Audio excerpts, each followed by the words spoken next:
Kasunduang Pangkapayapaan ng Pamahalaan at mga Pilipinong Muslim.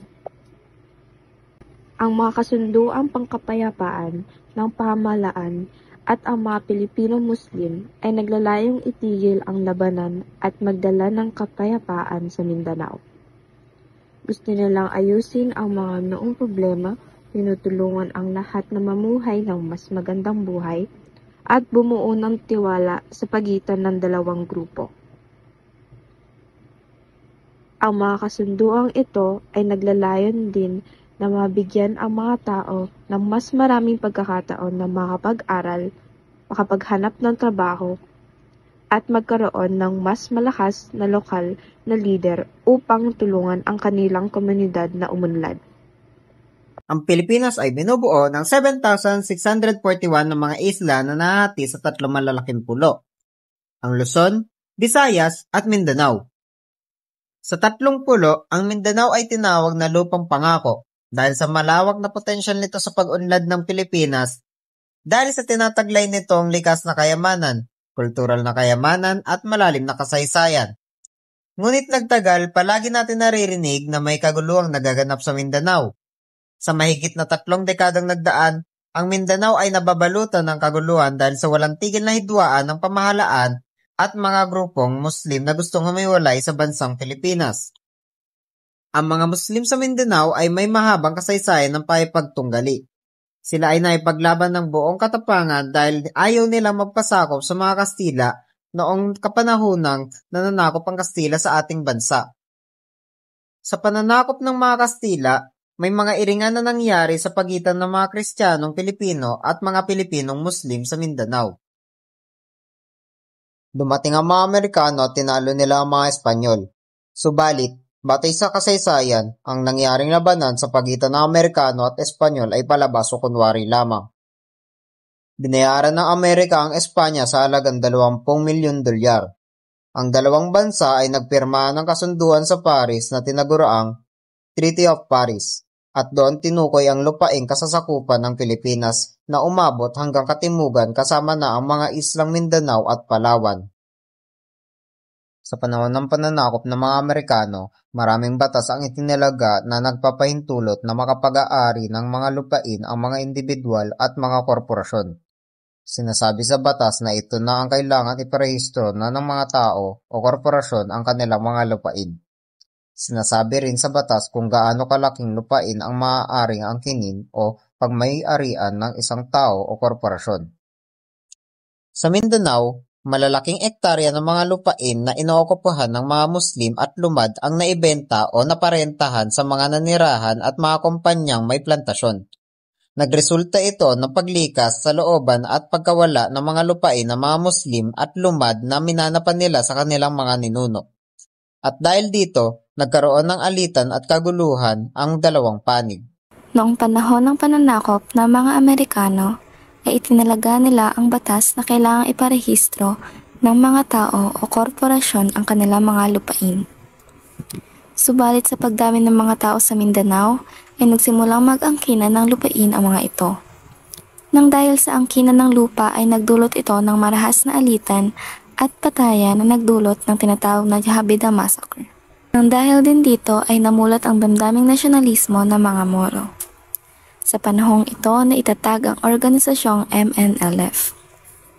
Sa taong 1975, ang OIC o Organization of Islamic Conference ay pinilit na sumailalim ang pamahalaan ng Pilipinas at MNLF sa isang kasunduang pangkapayapaan at dito nabuo ang Tripoli Agreement.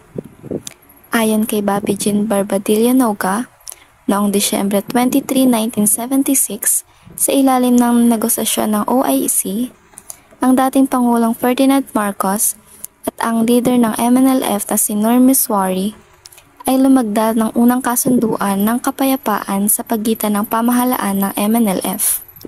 Ngunit sa 6 na buwan na nakaraan ng maglatdaan ng kasunduan ay sumiklab ang kaguluhan dahil sa hindi pagtupad ng Tripoli Agreement.